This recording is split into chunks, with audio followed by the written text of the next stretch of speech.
Ma'am, you from this neighborhood? Yes, I am. Merry Christmas. Huh? Merry Christmas. Merry Christmas. Open it. Open it. Merry Christmas. You looking like Merry Christmas. Open it up. Y'all caught me yelling at my I know, and that's why we stopped. Hey, little man. Said the social worker in the back seat. I know it's stressful, mama. Just take a breathe. I know, we just... Okay, take a breathe. Stop it! Stop it! Stop it! Well, there is a process to getting help bouncing back from the tornado, but a whole lot of people have immediate needs right now.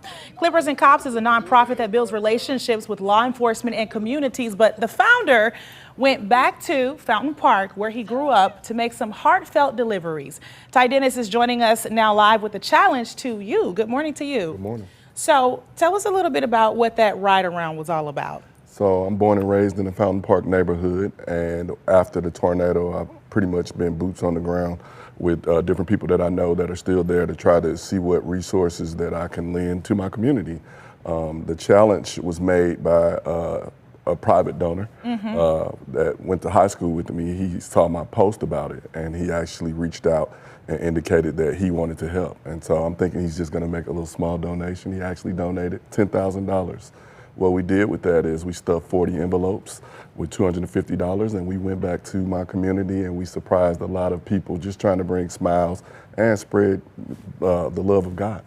What does it mean to you to see that response? That was a mom that you were delivering that gift card to. A lot of people are struggling right now. They're going to have to wait a while until they can get resources. What did it mean to you to see their responses? The response was priceless, and a lot of times people want to donate, but they don't know if it's actually going to the people that directly. And we were able to go boots on the ground and put a couple of dollars in people's hands to just try to bring smiles to their faces and just trying to give some empathy and just some hope that help is on the way.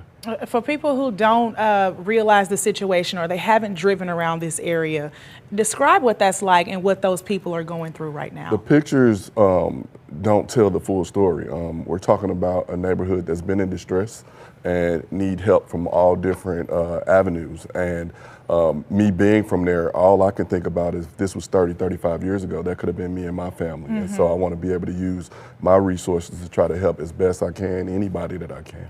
So we got $10,000 that went out to these people who have immediate needs. What would you say to someone else who maybe wants to give back? They're looking at their childhood home destroyed. They want to go back. What would you say? What's the challenge you're putting out there to everybody? The challenge I put is let's step up and show how great St. Louis is. The thing that this tornado has shown is a lot of people from different walks of life has coming together to try to bring just hope back to the city. It brought a smile.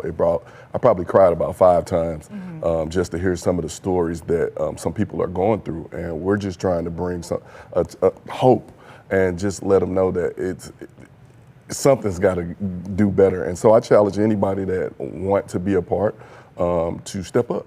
And let's see what we can do. Maybe if they want to work with you, before we got to wrap up, how can we reach you and follow you, get in contact with you? ClippersandCops.com, Clippers and Cops on all social media platforms. We are available. All right. Thank you so much, Ty, for joining us this morning. You guys would like to hear that information, go to our website, fox2now.com. We'll have it posted there for you in just a few.